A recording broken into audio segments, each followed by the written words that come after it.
right, folks, welcome aboard here. Fox on the Road. Michael Cohen joining you today on this beautiful Saturday morning as we are in the midst of the stretch drive of the college basketball season. Tournament time is just around the corner, but of course, we got some regular season games to finish off. And the other night in Ann Arbor was probably, if you want a preview of coming attractions of what March is like, that was it. As Rutgers had a 12-point lead and still ended up losing the game to Michigan by 2 points, 84 to 82. So to break it all down, we're very happy to have Rutgers beat writer with the Asbury Park Press and I believe also NorthJersey.com, Jerry Carino. Jerry, how are you doing? Well, it's not even March yet as we speak now, and I'm already tired. But also my head is spinning because it's been a wild roller coaster of a season for the Scarlet Knights, and nothing might got any wilder than the way they lost at Michigan. That game at Michigan, which was just one of the in 21 years of covering this program, Mm. one of the craziest games and finishes I can remember, and there have been a lot of them. Oh my goodness. I mean, we'll just take it back right to that point. I mentioned, Rutgers is up 12 points. They're shooting the lights out in the first half of the game. They are shooting at 68%. And I think everyone pretty much thinking to themselves, Rutgers has got a chance to pull out maybe the biggest upset of the year. I mean, to go into Michigan, a number 15 team in the country, and pull out an upset win. I mean, that would have been huge. Right. So two things that went through my mind as they went into the half, with 57 points, which is the most they've scored in a half since 2013. And that, by the way, was against a Division two team. Hmm. So not at Michigan in Ann Arbor. So the two things that went through my mind were one is there's no way Rutgers is going to keep this up. We've seen this all, even though they're a good offensive team, I've seen this movie too many times where teams revert to the mean, especially on the road. Number two is I knew Michigan was going to make their run. They're too good not to make a run. You knew they were going to make a game of it, especially on their court. And so it didn't surprise me at all that Michigan came back. I just could never have predicted the finish you got there, Mm. which was Michigan taking the lead, then Rutgers taking the lead on two free throws, and then Michigan hitting a 28-foot shot at the buzzer uh, after getting away with a blatant travel that wasn't called. Hmm. Very one-sided officiating for the home team, and which happens throughout the Big Ten, by the way. Rutgers also gets a generous home whistle in Piscataway. That's Hmm. really a flaw in the league, I think, especially Mm. when you watch the Big East, Mike, and you see the Big East, how the Big East is officiated fairly evenly, regardless of the venue. The Big Ten is very lopsided based on the venue. The officials, it seems to me, and I think this is borne out over time by numbers, they tend to cater to the home crowds, and there was a lot of that last night. But anyway, just a wild finish and a brutal way to lose. And for Steve Peichel to throw a bunch of expletives out there in his post game radio interview, which is totally out of character for him. I mean, Mm. this isn't Mick Cronin, this is a guy who has never once cursed in 9 years in doing an interview. Now, behind the scenes, he's like the rest of us, with his use of language, but but never once cursed in an interview, dropping three f bombs. Just showed you, I think, sort of the lunacy and the magnitude of the moment, and maybe the pressure he's felt as Rutgers has gone through this season that started with high expectations and now is a game under 500. Yeah, I mean, it's just the exasperation of the moment. I mean, you're absolutely right. I mean, I can't blame him. You know, I always find it interesting whenever it's athletes or coaches and they get pulled over to do an interview right away or after the game, like here it comes. Everyone thinks like the Richard Sherman thing. Remember back in the NFC Yeah, Championship game many years ago, and things like that. I can certainly understand why Coach Peichel had that moment, but it's just such a heartbreaking thing to behold, and you're seeing your players just play some of their best basketball, but you pointed out in your article, it's just that Rutgers has had a hard time this year with defense, just hasn't right. come together for them. Right. And that was it. And that was the last part of what I was going to say is that, like, I knew they weren't going to score 114 points at Michigan. Okay. They were going to slow down on offense. Michigan was going to make adjustments. Rutgers the reversion to mean. I mean, the law of averages kicks in and on the road, especially. But what I knew was going to happen was it was going to be close and Rutgers was going to have to get some stops. And that has just not been a forte for this team. And I know it's maddening for Steve Peichel because his teams, years 1 through 8, his teams on the banks have been, that's what they've done. They've been teams that could get stops. They couldn't always score. This team can get a stop. And, even though they defensed So Michigan gets the ball with 12 seconds left, and Rutgers defends that first 9 seconds really well. But in the last 3 seconds, Dylan Harper just left a 41% free throw shoot, 3-point shooter open. Mm, And even though he was 28 feet from the basket, think of the shot that Dylan Harper made to beat Seton Hall, about the same distance. hmm. And Seton Hall didn't close on the ball, didn't close out on him and let him shoot away. You don't let a good player shoot away like that in that scenario, no matter how far they are from the hoop. And so that was like the last defensive breakdown in a season full of them. And it just all added up to a perfect storm for Rutgers to lose that game. And it's been that kind of season for the program. Yeah, I mean, some of the good things that came out of last night was Lathan Somerville having career high in points, 17. They had Akuf had a huge day. He had 4 3-pointers in that first half.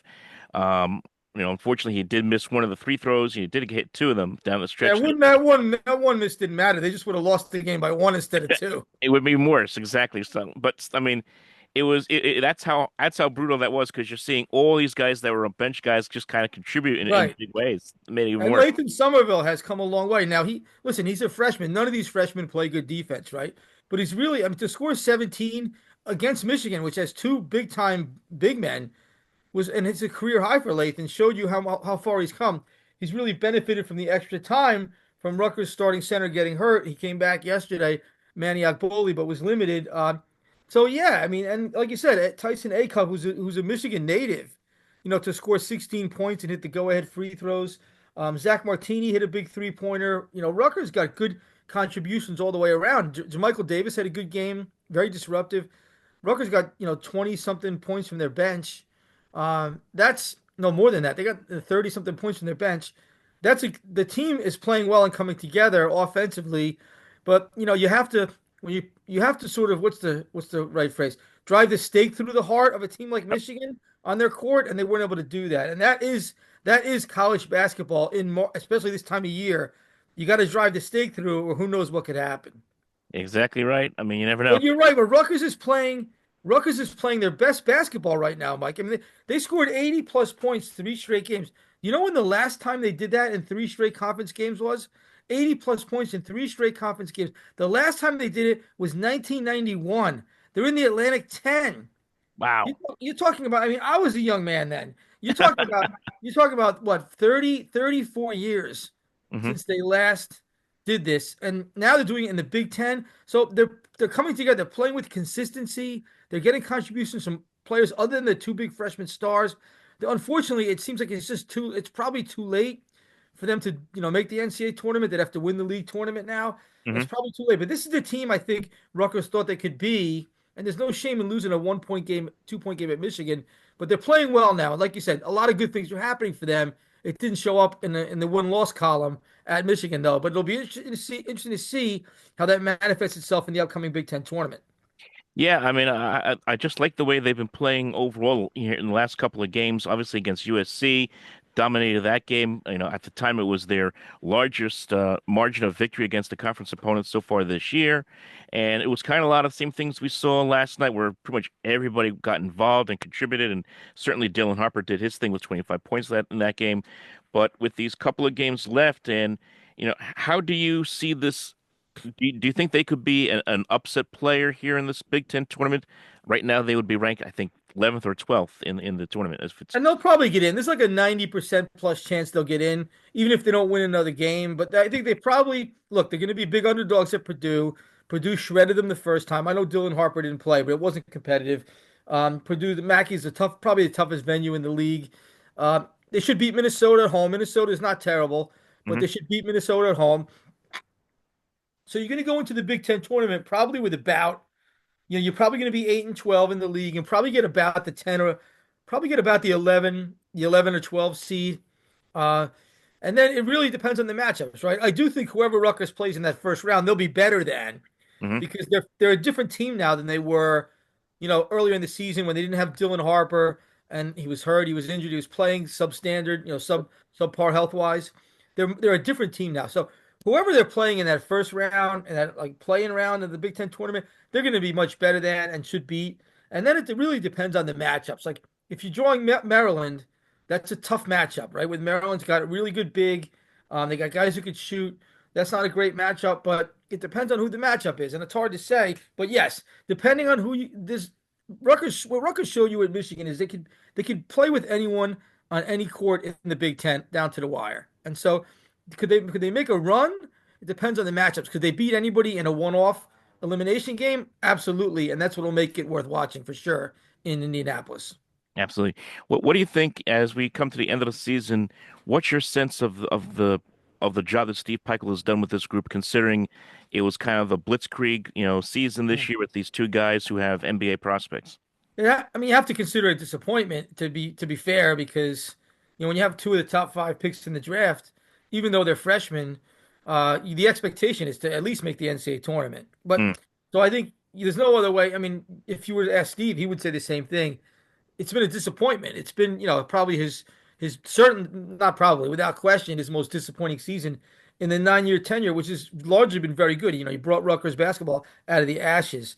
But I think the lesson we all learned is that in this environment right now in college basketball, when you have 24 and 25-year-old men, all these 50-year, some 60-year guys, hmm it's almost impossible to be consistently good with a freshman-driven team. Duke is kind of beating the odds with that a little bit. They might be the lone exception in all of college basketball, but they also have a few veteran players in key roles and some guys who've been in that program. And the issue was like Rutgers really brought in nine new guys and to add with these five freshmen, nine new guys, including five freshmen, four transfers. That's a lot. When you're a guy like Steve Peichel, who it takes time to instill your defense, to install your defensive principles and that physical, tough mentality that his teams play with, it sometimes takes time to marinate. And he tried numerous things to speed it up, to microwave the process. And all you can say is it didn't really work because they're not hitting stride until now. They've also been unlucky with Dylan Harper's ankle injury, his flu. There's been some bad luck there too, but there's no other way to cut it. It's been a disappointment. Now we'll have to see how the season ends. There's a lot of ball left, and they might be playing in this college basketball crown in Las Vegas, where this sort of NIT for high majors. And would Dylan and Ace play in that? I don't know. It's very late in the calendar, like the hmm first week of April. So, but at the moment, I mean, you have to say the season's been a disappointment, and it's just a reminder that like you need older players in college basketball to have success, and that's why it's important for Rutgers to keep these core of the other freshmen, I call them, the three freshmen who are playing but not going to the NBA immediately. Lathan Somerville, Bryce George, Dylan Grant. It's really important for them to keep those guys and have them come back in year two, understanding the system. And then you add some older established transfers. That's how you sort of succeed in this day and age. Absolutely. I mean, it's the way it's like it's now the NBA almost at the college level with free agency and moving players around. It stinks to say that because the, Yeah. the beauty of college basketball, right, was always you saw guys grow and develop in a program and like they were Rutgers men for life. The Geo Bakers, the Ron Harper Juniors, the Caleb McConnells, Miles Johnson's guys who were here for 3 and 4 years, hmm 5 years, and really understood what Steve wanted and embodied like what he wants in his program. That's gone, and I think that's kind of sad. Yeah.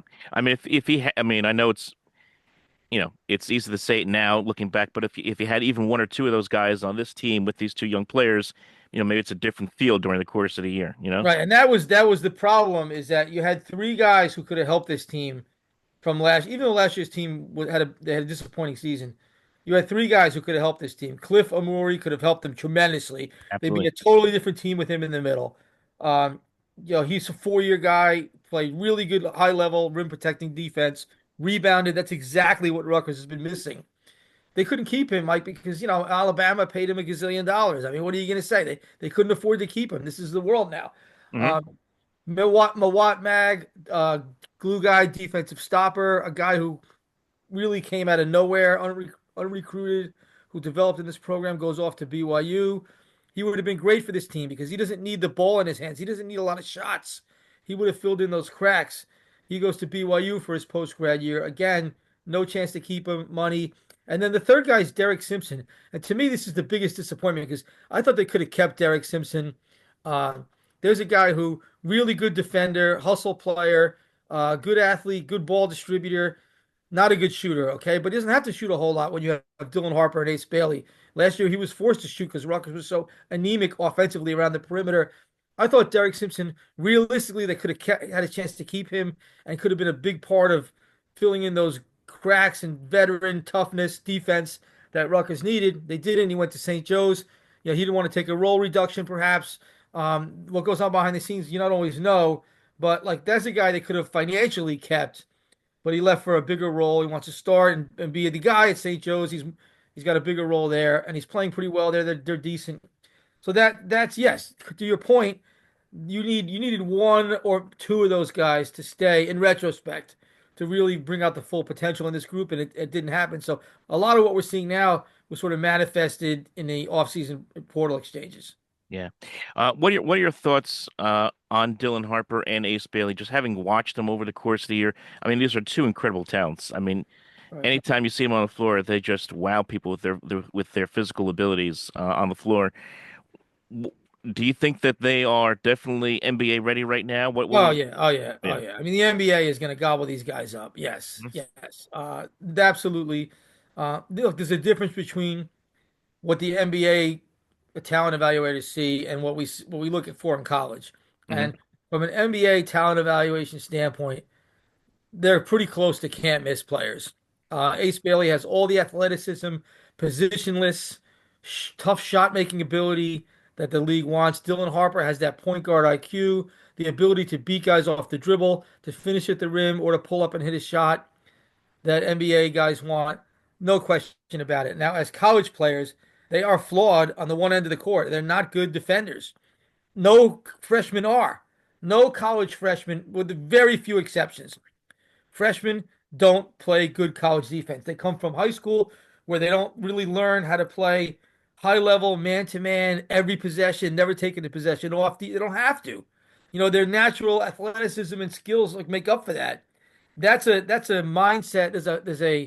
There's a learning curve there that they just never had time to learn.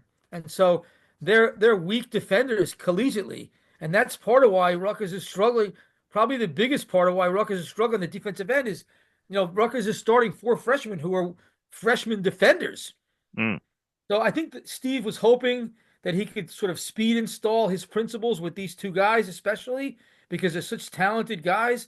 It just hasn't really taken. Like Ace Bailey is good blocking shots, but he's bad. He's bad at the switches and the off-ball defense that you need to succeed in a high-level man-to-man system. And Dylan last night, like he left this guy open, his 3 point, the guy he was guarding open for that game-winning shot. So that's just a freshman mistake. That's Dylan next year doesn't make that mistake. They're not going to have him next year. So Dylan and Ace, the talents, no doubt about it, and they've put up amazing numbers this year, and they've definitely earned their accolades coming out of high school, and they're acclaimed. They'll be terrific NBA players, Mhm. worthy top five draft picks, but they really struggled as defenders in college, and that's not unusual. Yeah.